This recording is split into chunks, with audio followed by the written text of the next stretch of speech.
Educarse para la guerra o formarse para combatir el crimen pueden sonar como conceptos un poco contrarios, pero en Colombia la realidad nos muestra que cada semana estas escenas son frecuentes porque hacen parte de una sociedad enferma en la cual a nuestro país le tocó ser protagonista de un negocio que parece una maldición, y a pesar de los constantes esfuerzos del presidente y las fuerzas militares de policía y fiscalía, la batalla no da tregua.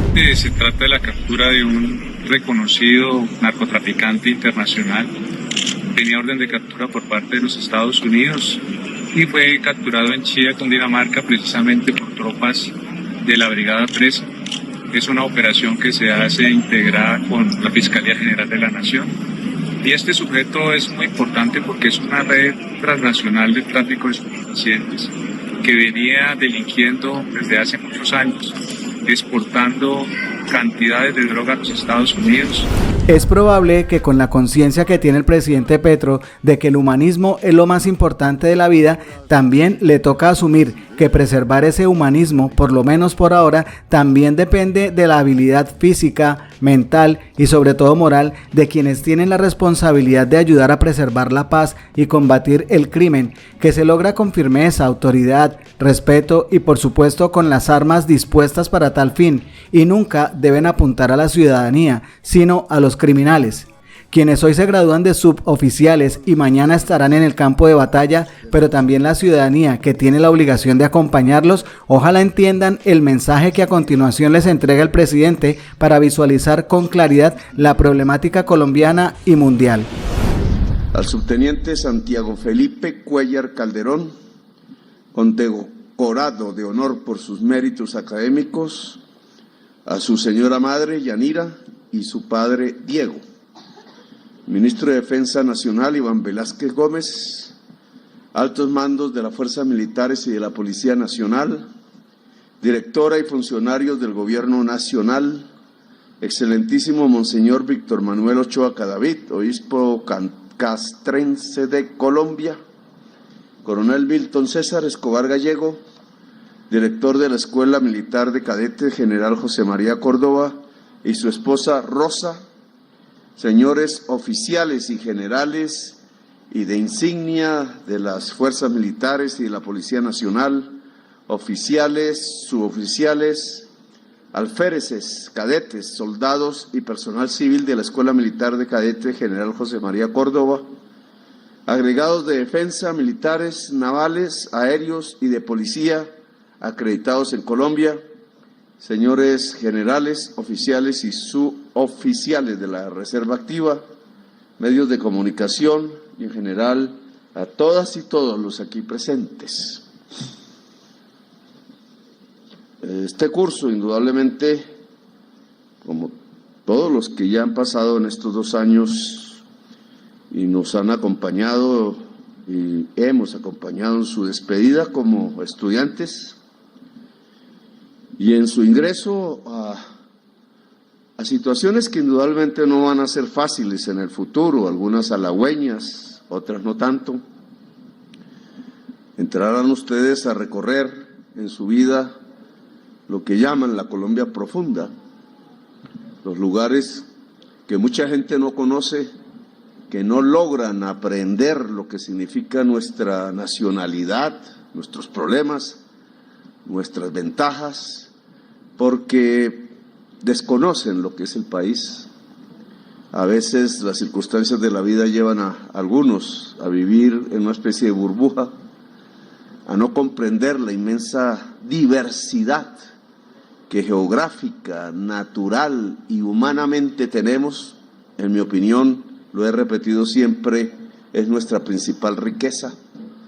Ojalá nunca llegue como antaño los tiempos en que nos excluíamos por el origen de una región, por la forma como hablábamos, por las lenguas, porque somos un país de muchas lenguas.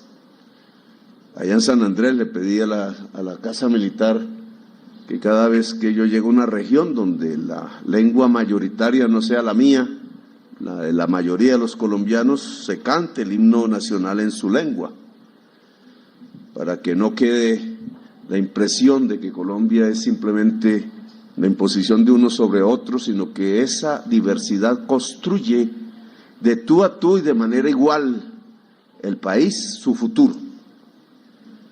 No es un día fácil para nosotros porque venimos, su fuerza, el ejército, de enterrar, o de más bien, de recoger cadáveres.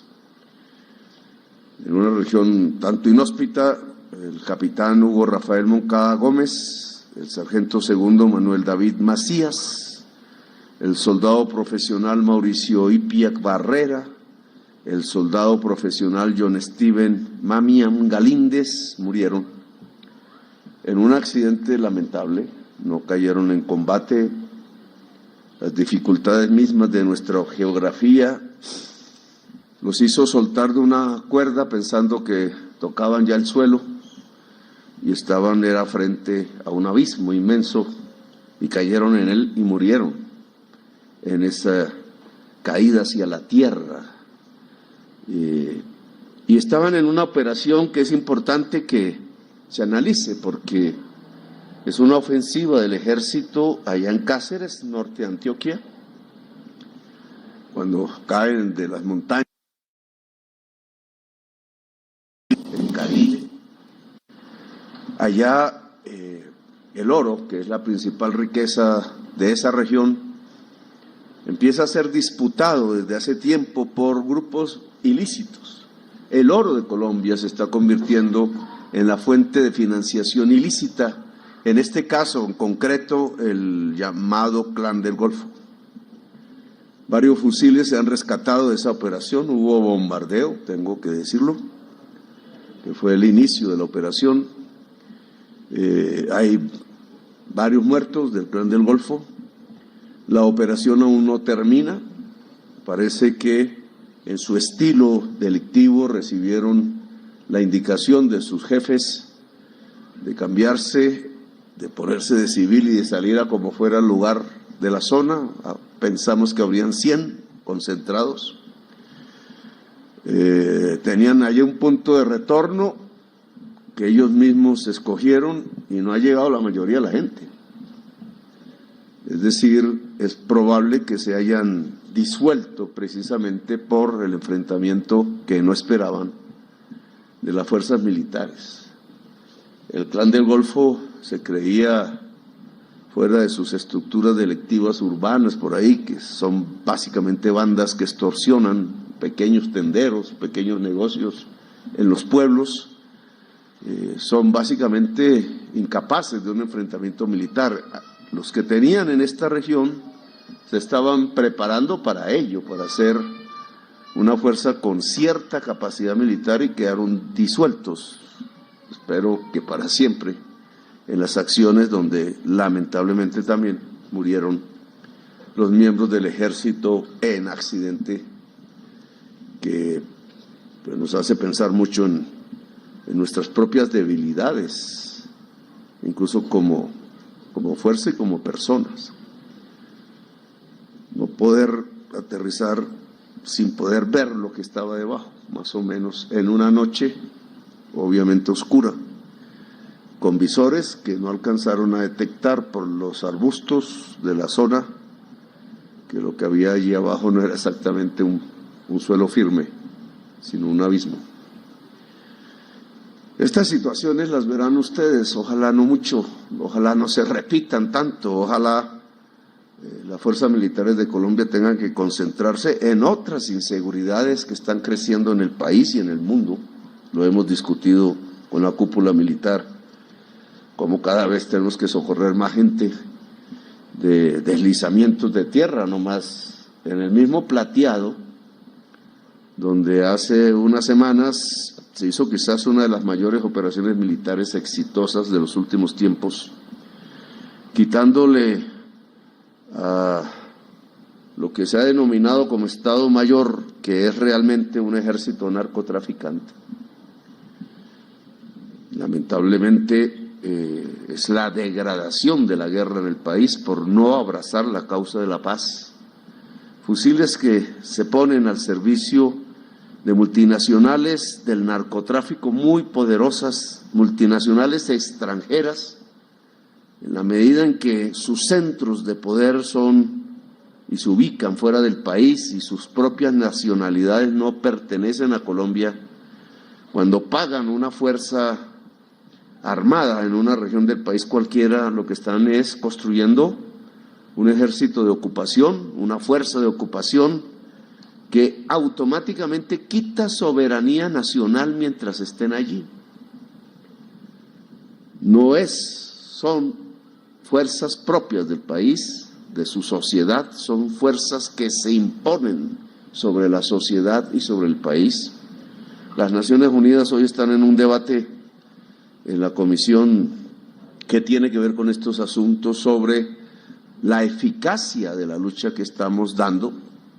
En la prensa aparece centenares y centenares de toneladas que todos los meses se incautan. Esa fue la orden que di. Preferí, antes que golpear campesinos, golpear narcotraficantes, capos y mafiosos. Muchos han caído incluso con orígenes extranjeros en la ciudad de Medellín y en otras. Son más, ya casi llegando a los 1.000 toneladas las que se han incautado en Colombia, pero se hace el gran esfuerzo. Por un lado, se sacrifican las personas de Colombia realmente, tanto los campesinos que hay allí viviendo como quienes se ponen un uniforme sin saber muy bien ya ni qué es lo que buscan, o las mismas jóvenes de las fuerzas militares. Se sacrifica recursos, tiempos, energías que se sacan de otros objetivos prioritarios que tiene este país, como salir definitivamente de la pobreza, o sacar gente del hambre en concreto, o abrir sedes universitarias para que las juventudes puedan estudiar lo que se les dé la gana, que en conjunto sería nuestro verdadero futuro como nación. Pero este desgaste, tratando de quitarle un consumo adictivo a los extranjeros que viven en Europa o en Estados Unidos o en Australia, como en los últimos tiempos, o en la misma Suramérica, o peor aún, y este tema tiene que ser profundamente analizado por la sociedad colombiana, en los nuevos mercados que se han abierto de consumo de cocaína en la China y en la India. Porque cualquiera que haga la suma de la población de estos dos países se dará cuenta que es casi la mitad de la población mundial, y que si un consumo de estos llega a tener la misma profundidad que, por ejemplo, en los Estados Unidos, que ya va de capa caída porque cambió ese consumo por el fentanilo, pues estamos en un problema de nunca acabar, y el peligro sobre la sociedad colombiana y más también, más allá, sobre Ecuador, sobre Panamá, sobre el mismo Uruguay de donde vengo. Ahí hay un narcotraficante poderosísimo, o en Paraguay, o en la Argentina, o en Brasil, etcétera, México, como sabemos. Tenemos ya un problema que no es colombiano, que no podemos solucionar colombianamente, cualquiera que sea nuestra idea al respecto. Las palancas de control están fuera de Colombia, tanto en el lado norteamericano como en el lado de la construcción de políticas que cada vez demuestran ahogarse. Porque quizás lo que debería hacer el mundo es educar a su niñez, educar a su juventud, dedicar todos los dineros que se están derramando en una guerra que no es guerra, deberían dedicarse a enseñar a esa juventud otros caminos. Quizás, y por experiencia lo digo, la mejor política antidrogas es llenar de amor el barrio y la familia. Suena un poco ingenuo, pero las personas que viven en medio del afecto no se debilitan, no se rompen por dentro, no caen en desesperaciones que llevan incluso al suicidio, no caen en alejarse de la realidad y pertenecer a una burbuja que no concede la oscuridad que va creciendo con el tiempo A veces el amor es la mejor política antidrogas. Y como presidente se los digo, porque todos tenemos familias, barrios. Ya ustedes lo verán en la práctica cuando recorran todos esos territorios que los esperan, difíciles muchos. Hay que pensarlos primero, ojo. A veces la juventud lo lleva a uno a actuar antes de pensar. En tierras extrañas, en culturas extrañas, nos estrellamos con poblaciones que piensan de otra manera, sienten de otra manera, cantan y bailan de otra manera, y hay que tener respeto siempre, respeto a la diferencia, a los diferentes, comprenderlos antes que nada. El buen mando es el que puede entender a la gente de la región donde se va a ubicar. No solamente entender a la población, sino ya ubicando sus necesidades, ubicando sus carencias, intentar con lo que se tenga, llenarla, ayudarla, construir tejido social. El ejército que construye tejido social es como el árbol que echa raíces tan profundas que se vuelve indestructible. También es amor eso. También un ejército no es un aparato aislado de la población colombiana, sino parte de ella, sufre lo que ella, tiene las carencias de ella, pero también las ventajas de ella. Cuando sean ustedes mandos allí con sus hombres, en esos parajes, quizás solos, en alguna trocha, en alguna montaña por allí, háganse en querer de sus hombres y mujeres. Sufran lo que ellos mismos sufren. Caminen por donde ellos caminan. Coman lo que ellos comen. Si es poco, poco. Si hay la abundancia, pues la abundancia. Si llega el momento de la fiesta, pues la fiesta y un brindis. Si llega la soledad y los temores y los miedos, estemos siempre juntos allí, porque el mando se vuelve realmente un mando querido, un mando respetable, un mando que obedece en el momento en que toca. Sí, también cuenta con el amor de sus hombres, y ese amor se hace y se construye, ese respeto es a partir de sufrir con ellos lo que ellos mismos sufren. Soñar con ellos lo que ellos mismos sueñan, y al final invitarlos, porque son parte de Colombia, no solo a recibir las órdenes, sino a construir conjuntamente el futuro que todos anhelamos de este país. País que no ha dejado morir la esperanza. La esperanza es lo que nos hace actuar.